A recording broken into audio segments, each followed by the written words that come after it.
Hello दोस्तों, नमस्कार। General agriculture के 40 इंपॉर्टेंट क्वेश्चन आज के वीडियो में लेकर आए हैं। जो विभिन्न परीक्षाओं में एग्रीकल्चर सेक्शन से जो क्वेश्चन पूछे जाते हैं उन्हीं से संबंधित ये महत्वपूर्ण प्रश्न बिल्कुल छांट कर बनाए हैं। तो चलिए शुरू करते हैं। सबसे पहला प्रश्न है, फसलों हेतु नाइट्रोजन पूर्ति करने वाले जैव उर्वरक क्या होते हैं? ये दरअसल बैक्टीरिया या अलगी या एजोला होते हैं जो उनका कल्चर उर्वरक के रूप में यूज किया जाता है। जैसे राइजोबियम, एजोस्पाइरलम दोनों बैक्टीरिया हैं। राइजोबियम दलहनी फसलों में, एजोस्पाइरलम घास कुल की फसलों में इस्तेमाल किया जाता है, जो नाइट्रोजन फिक्सेशन का कार्य करते हैं।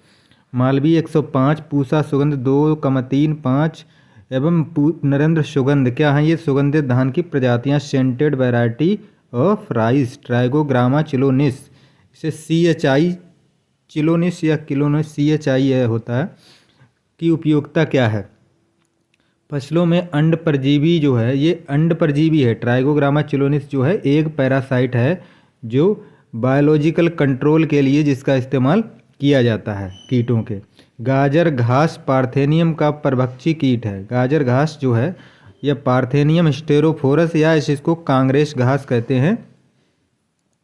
उसका जो परभक्षी कीट है वो है जाइगोग्रामो वाइकोलोराटा, इसको मैक्सिकन बीटल कहते हैं और ये इसका जूलॉजिकल नाम है।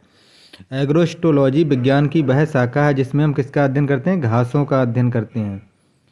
पौधों में एग्रोबैक्टीरियम राइजोजीन्स का कारण है जो ग्रंथि का निर्माण होता है वो एग्रोबैक्टीरियम राइजोजीन्स से होता है। 100 ग्राम सोयाबीन में पौष्टिक तत्व 240 mg कैल्शियम, 690 mg फास्फोरस, 11.5 ग्राम आयरन, ग्राम नहीं होगा, ये mg ही होगा, और 2.9 ग्राम कार्बोहाइड्रेट और 426 mg कैरोटीन और 4 ग्राम फाइबर, और इसमें 42 ग्राम प्रोटीन भी होता है। अगला हो जाएगा, भारत सरकार के अधीनस्थ कृषि एवं किसान कल्याण मंत्रालय मत्स्य पालन विभाग द्वारा राष्ट्रीय समुद्री मात्स्यिकी नीति की घोषणा कब की गई थी? तो ये 2017 में की गई थी। पशुओं में जोड़ों के यानी जॉइंट्स के अध्ययन को क्या कहते हैं? संधि विज्ञान कहते हैं। मुर्गियों में आवाज़ उत्पन्न करने वाले अंग को नाम क्या है? सिरिंक्स कहते हैं।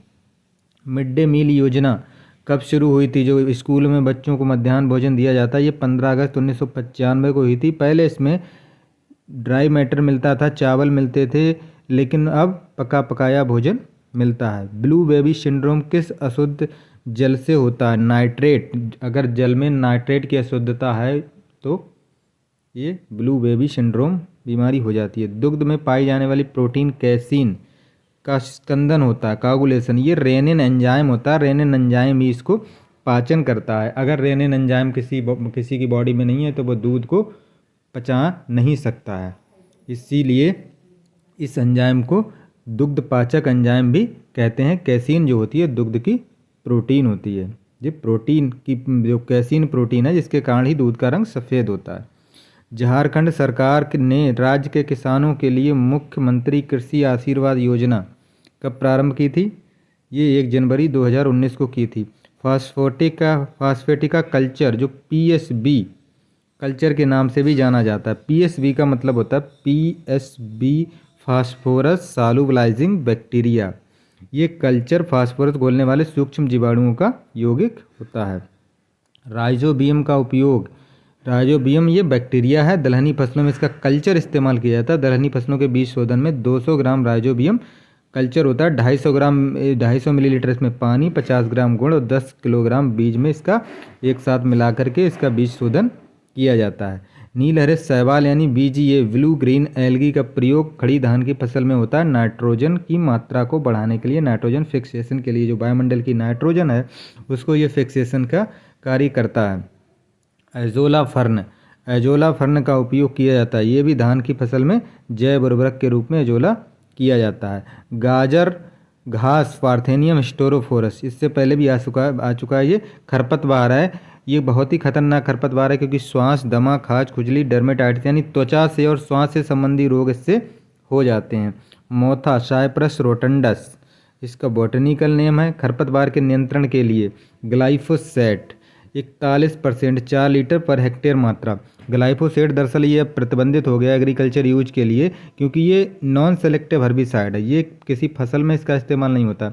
ये खाली खेत में केवल अगर केवल खरपतवार खड़े तो उनके लिए इस्तेमाल किया जाता है, क्योंकि ये नॉन सेलेक्टिव का मतलब ये जहाँ भी लगाया जाएगा उसमें जितने भी वनस्पति खड़ी होगी सारी नष्ट हो जाएगी। तो इसलिए इस पर प्रतिबंध अभी हाल ही में लगा रखा है सरकार ने।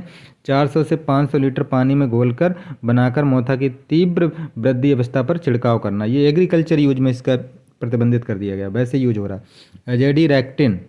एजेडी रेक्टिन जो होता है वो नीम में पाया जाता है। नीम ऑयल फसलों में लगने वाले माऊ, थ्रिप्स, तना बेधक, सफ़ेद मक्खी, पत्ती लपेटक आदि कीटों के नियंत्रण के लिए होता है, क्योंकि अजेडी रेक्टिन होता है, नीम का वैज्ञानिक नाम होता है अजेडी रेक्टा इंडिका, उसी से बना ये अजेडी रेक्टिन।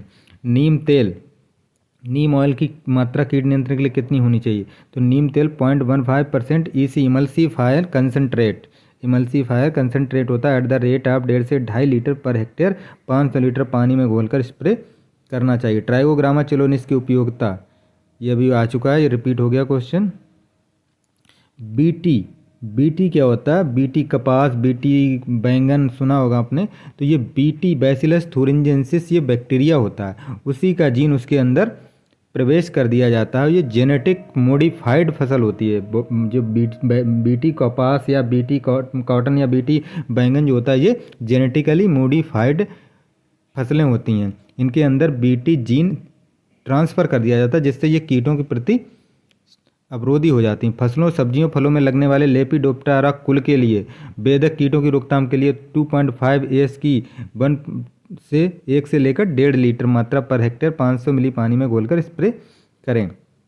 रासायनिक विधि द्वारा बुआई से पहले पुनः बीज शोधित करना जरूरी है।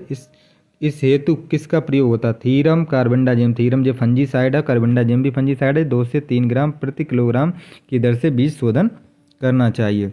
जैविक विधि से बीज शोधन हेतु बुआई से पहले किसका प्रयोग करना चाहिए?